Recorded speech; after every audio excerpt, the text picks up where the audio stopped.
Good afternoon. I'm Carol Platt-Liebau, the president of Yankee Institute, the eyes, ears, and voice for hardworking people who want a prosperous Connecticut.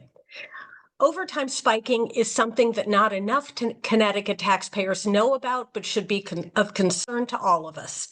It's when state employees inflate their pensions by increasing their overtime hours in the years right before retirement.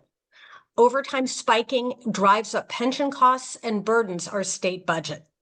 So I'm pleased to welcome you to this Yankee Institute discussion about our latest policy report, Overtime Spiking in Connecticut State Employees, State Police, Department of Emergency Services, and Public Protection. This groundbreaking study, the third in Yankee Institute's Union Privilege series, was commissioned by Yankee Institute and the Nutmeg Research Initiative and authored by Red Jahnke, CEO of the Townsend Group and founder of theredline.com. Yankee Institute's policy director, Jack D'Oliveira, is here today to discuss the report and its implications with the author, Red Jahnke. You can find the full report at yankeeinstitute.org and theredline.com. There will be time for Q&A, so please submit your questions. Red and Jack, take it away. Thanks for being with us, everybody. Thank you, Carol, for your kind introduction. I want to say at the very outset, it's an honor to be working with the Yankee Institute, which is the leading organization looking out for the citizens, taxpayers of Connecticut. On the strength of Carol's very good introduction of the background and context and definition of overtime spiking, I'm going to jump right into the heart of the matter. What we're presenting today is a study of overtime spiking amongst state police. It's study number 2, following study number 1, which we conducted and completed in May, looking at the Department of Correction. I'm going to include the results of that study as we go through the state police study. So jumping right into the heart of the matter, the impact of overtime spiking is where we should focus. It results, we looked at in 5 fiscal years, the 10 state police officers who logged the most overtime, potentially 50 officers. Because some appeared in multiple years, it is actually 33 officers that we looked at. 13 of them have retired, and the result of the study is in dramatic red ink. They retired with pensions 1/3 higher than their last salary. To give emphasis to that, I'll walk through the numbers. Their final salary averaged $109,000. Their average beginning pension, $141,000. How did they do that? We know it's overtime spiking. In numbers, they logged $193,000 of overtime in their last year on the job, which combined with their salary puts total wages over $300,000. Overtime is over 2/3 of that amount. Same thing in the Department of Correction. We looked at 5 fiscal years, the 10 corrections workers who logged the most overtime because of multiple appearances, 28 workers, 11 of them have retired. They retired with pensions, again, 1/3 higher than their last salary. In numbers, last salary of $75,000, beginning pension $101,000. The same pattern with how they did it. I won't go through those numbers. It's the same pattern as with the state police. This is the results for these retirees in graphic form. If you look at the graph, the tallest bars are the last year of overtime. The shortest bars are the last salary. Overtime dwarfs salary. with the result that their first year pension amount in yellow far exceeds their last year's salary. This is a stunning result. It's true for every one of these 13 police officers who retired except for one or two. Same thing again in the Department of Correction. The green bars are the last year of overtime.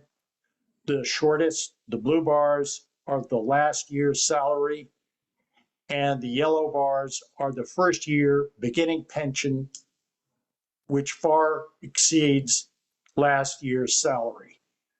This kind of result is Guinness Book of World Records type result. I would challenge anyone listening and watching today and anyone anywhere to find another instance where people can retire from a workforce with a beginning pension that exceeds their final salary. It's stupendous. So want to make clear at the outset, in looking at these potentially 100 officers and actually 61 employees, this is not a bad apples phenomenon. This is a systemic form of behavior. It's a large sample. This is not just a few employees working in some esoteric small agency that no one's ever heard of. These are two major agencies in the state. This is a large sample. These are not bad apples. And I would stress that point from the point of view that we are not out to impugn the individual officers in these cases. If I held their jobs under the contract under which they're working, I would do the very same thing. And I think most of you listening and working today would do the very same thing. The problem is the contract, and the problem is the negotiation between the unions and the governor. But in terms of methodology, this number of employees behaving in this manner is far beyond the level of a few bad apples. To make that point in a more methodological manner, we looked at the entire workforces in these two agencies. In the case by two different methods. In the case of the state police, we aggregated all overtime that all state police officers earned over a 15-year period, $578 million. We rearranged the overtime that they worked by year of service. So we did not look at and try and read the tea leaves of overtime by calendar year or fiscal year. What drives this process is the year of service. Police officers are eligible to retire in their 20th year and thereafter.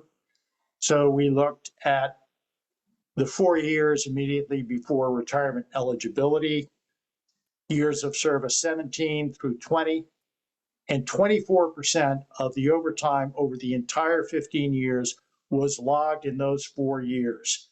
In dollar amount, $137 million. We looked at the corrections department in the same way, but by a different methodology. We looked at the 5 years, all retirements over the last 5 full fiscal years. There were only almost 1,500, more than actually 1,500 workers who retired. Their overtime earnings over a wider period of time, their 15th through their 22nd year of service, and again, we rearranged the data by year of service, $69 million of the 129 was earned in the 3 years immediately before retirement eligibility. More than half of the overtime was earned in 3 of the 8 years. Again, a graphic presentation makes this point again and reinforces it. This is the state police. As you can see, in the 17th, 18th, 19th years, overtime is at an elevated level, clearly reflecting that overtime spiking is a workforce-wide behavior. It's not obviously as dramatic as the 10 highest overtime earners, but for the most part, all of the state police officers overtime spike to some degree. So this is a systemic workforce-wide problem, and it's very costly, as we know. If you look at the Department of Corrections, it's the same thing. Here are the 1,544 retirees with their overtime over this 8-year period, rearranged by year of service. And you can see it climb into the 19th year. And because the corrections workers retire almost immediately upon reaching their 20th year, some don't complete a full 20th year of service. They hit their 20th anniversary date and retire immediately. So the 20th year actually declines substantially from the 19th, but it's the same pattern. So what is the payroll impact of this? Here we display the top agency payrolls for fiscal, actually this is calendar 24. As you can see at the top, University of Connecticut has the biggest payroll. UConn Healthcare has the second. The Department of Correction has the third largest payroll in the state. If you look at the bar, you can see the gray area is the largest of all the departments. So the third largest payroll in the state experiences the highest level of overtime expense. And as we've just seen, it's driven heavily by overtime spiking. This is the same look on a statewide basis, looking only at overtime earnings. Up here, $376 million annually. This is calendar 2024. At the top of the bar chart down below, Department of Correction with over $100 million of overtime earning. Second is the state police. We've looked at those two agencies. Third is mental health and addiction services, very close behind the state police. And then a significant amount in the departments of developmental services and children and families. This has major payroll impact every year, year in and year out. But the biggest impact is upon pensions. Now, our studies did not analyze pension impact in a rigorous methodological fashion. We can do that, however, in a very accurate, rough estimate fashion right now, and I would invite you to follow this slide. Both state police officers and correction workers are entitled to a pension benefit equal to 50% of their final average earnings. If you include overtime in their final average earnings, state police in the case of the 10 highest overtime earners, earned $302,000. They have a beginning pension of $151,000. Corrections officers' final average earnings of $230,000. Half of that, $115,000 beginning pension. If you do not include overtime in final average earnings, the state police final salary is $109,000. Half of that is $54,500 beginning pension. Corrections, beginning pension of $37,500. The difference is enormous. In every year of retirement in the case of these 24 state employees, 96, almost $100,000 for state police derived from overtime spiking. For corrections officers, more than $75,000 additional pension every year in retirement based on overtime spiking. Over 20 years, that's almost $2 million for each state police officer and $1.5 million for each correction worker. This is an enormous expense. It's patently unfair. It is unaffordable, unsustainable, and the solution is simply to eliminate this.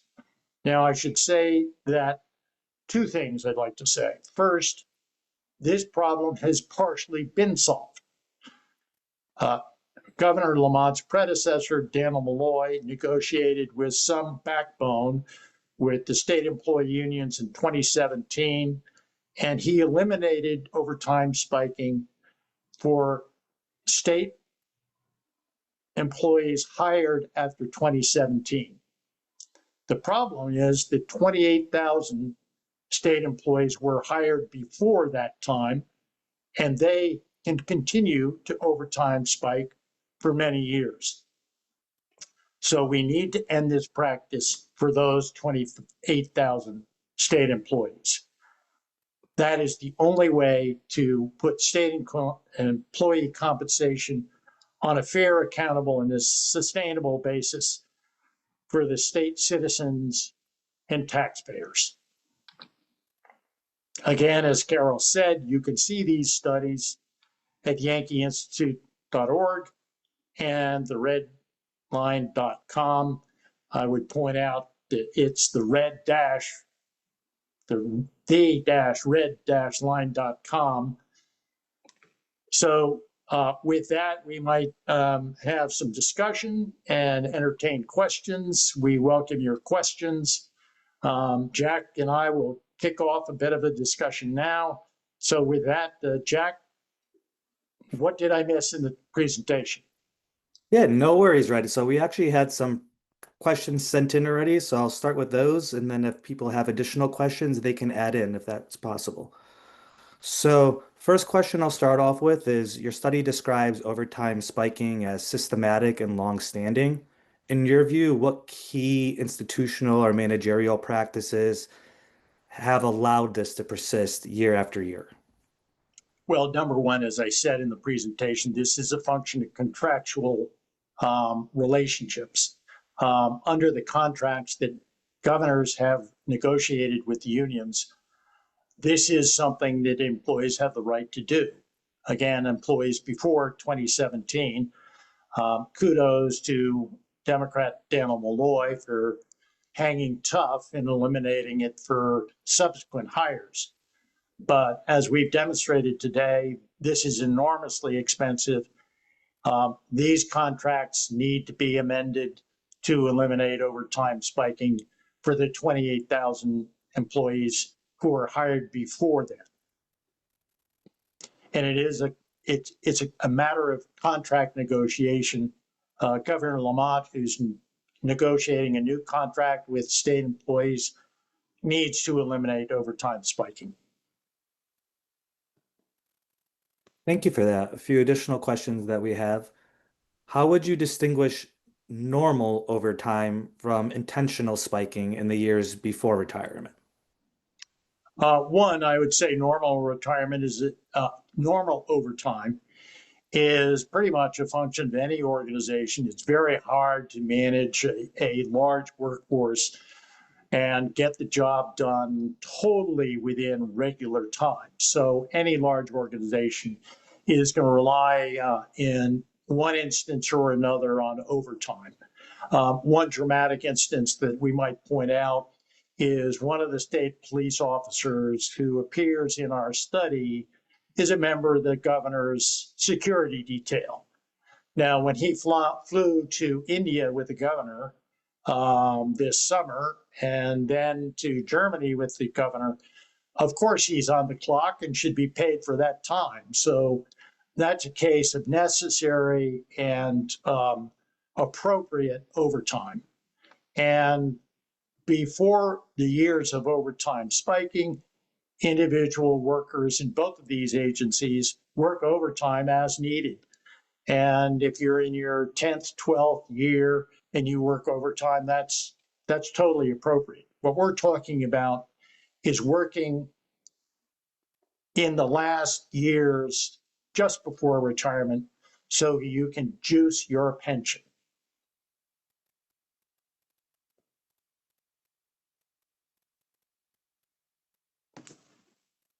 Jack, you're muted. I apologize, Red. Didn't want to take away your spotlight there.